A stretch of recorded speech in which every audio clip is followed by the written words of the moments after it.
No worries whatsoever. Are we ready to resume? Yep, I'm ready to resume. Sounds good. All right. So my other question to start off is, how does MIS improve decision-making processes in life insurance companies, I guess? Like, does it extremely cut down the amount of time costs that making certain business decisions could incur comparative to using IS systems to shorten that? Yes and no. I think there's a whole aspect of business that MIS is that there's a in many ways, yes. When a business decision has already been made, absolutely MIS helps speed up the process. But when this business decision has not been made yet, MIS can help coordinate, but that's not always the thing that gets something across the finish line. That's communication, it's collaboration, and it's meeting face to face with people, and that's what actually gets things moving. I see, for sure. And our last section is entailing about security controls for protecting consumer data. And my first question is, how does Equitrust incorporate IS to protect against fraud? Are there certain programs or internal controls that you guys take? Or I guess we've learned about external physical controls, like having badges or certain hierarchical controls between employees. They're all of the above.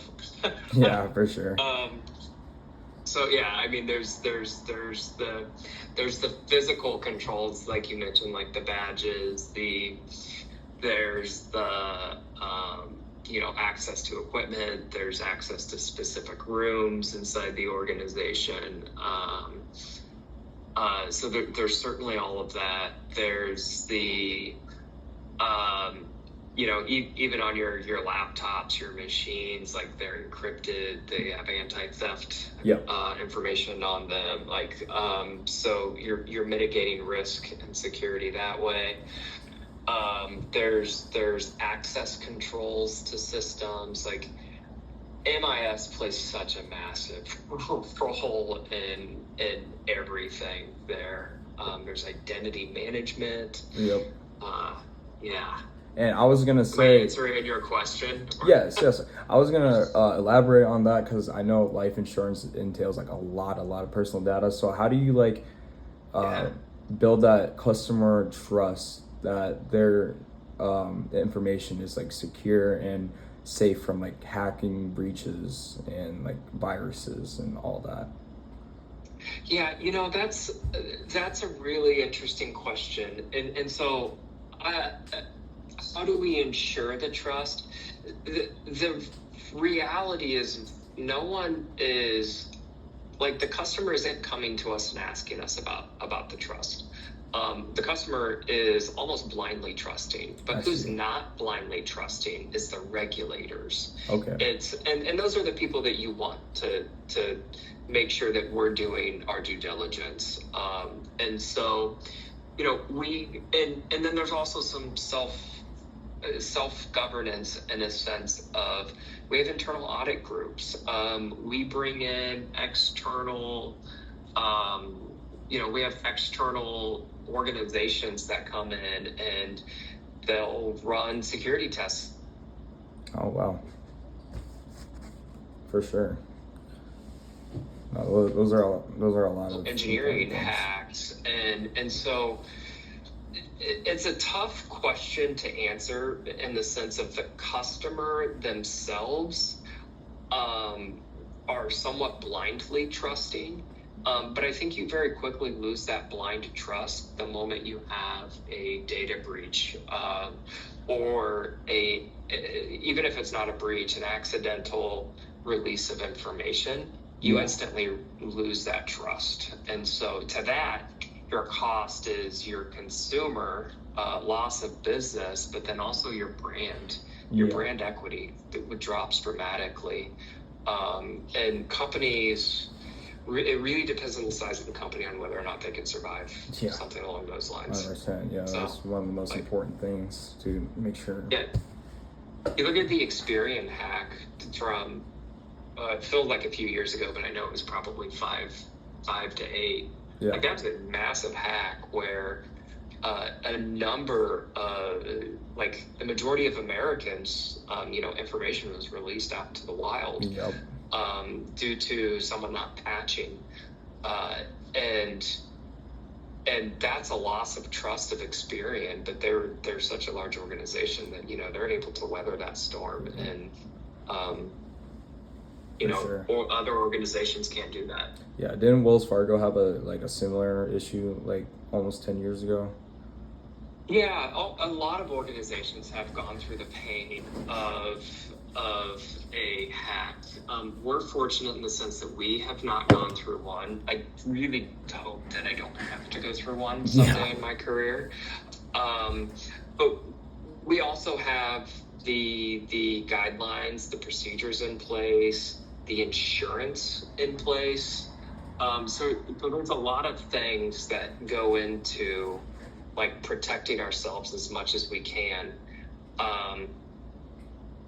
But at the end of the day, the risk is always still there. Yeah. And this is just a question out of curiosity based off like what we were just talking about. So you're the vice president of the IT department, correct? Yeah, of a big portion of our IT department, Okay. Not the entire department. For sure. So I run all of our insurance technologies. So the things that make the business actually run, it's really what falls under, makes the insurance business run, really falls under my purview. Okay, so you're more like internal comparative to like working with like transaction process systems for customers and stuff. Is that correct? Oh no, my systems do that. Okay. I no longer work on those systems. I don't develop. So my background is in software engineering. I spent about 20 years as a software engineer, then moved into management and into leadership. So I've extensively lived in the information systems space and on the engineering side of it. I see. I was just gonna ask, like, what would your role be if there were to be like some type of software breach in the life insurance area of things? Like, what would your first few moves be, I guess?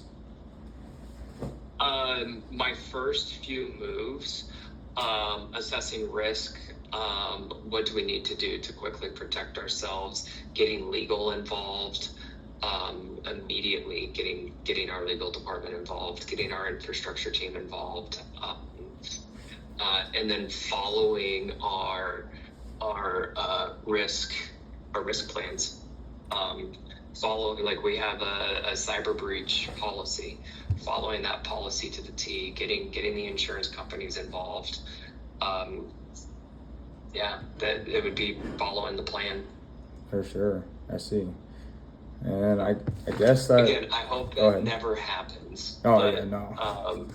We practice these things though as well, which is probably good to hear for you guys to hear. Yes. When you move into a certain level of an organization, especially at the MIS perspective, you practice these things. Gotcha. So we will go through scenarios with an outside firm, and then what they do is they look at how we handle this scenario and then help us refine our policies. Based off the outcome, right? Based off the outcome, yeah, and based off of how we performed during the scenario. They tell us what we did right, what we did wrong, what things that we could do better. All of that happens. My favorite like TV example of this is like Parks and Rec has a funny episode about having to do it from a government perspective. But we do that in business. We run through breach scenarios. For sure. Business continuity planning. still there? Hello? Yep, I'm still here. Can you hear me? Yeah, sorry. I think you cut out there for a second, but no, I picked up on what you were saying. I'm on my way to pick up another set of children. All good. Well, I don't want to infringe on too much of your time. You've given us a lot of time already. Yeah, and that was the last question that I had. If you had anything for me personally, I don't know if you do, but it's fine if you do. But otherwise, if you don't have anything, we could wrap things up. Okay, yeah, let's wrap things up. Thanks for the call, guys. Any other questions, feel free to follow up via email. For sure. And I can follow up with you. Yep. And good luck on your project. What grade are you guys in? How close are you to graduation? I'm a junior and I'm studying actuarial science, so I graduate next spring. Yeah, I'm a sophomore. Nice. I graduate You're a sophomore? in 2 years, yeah.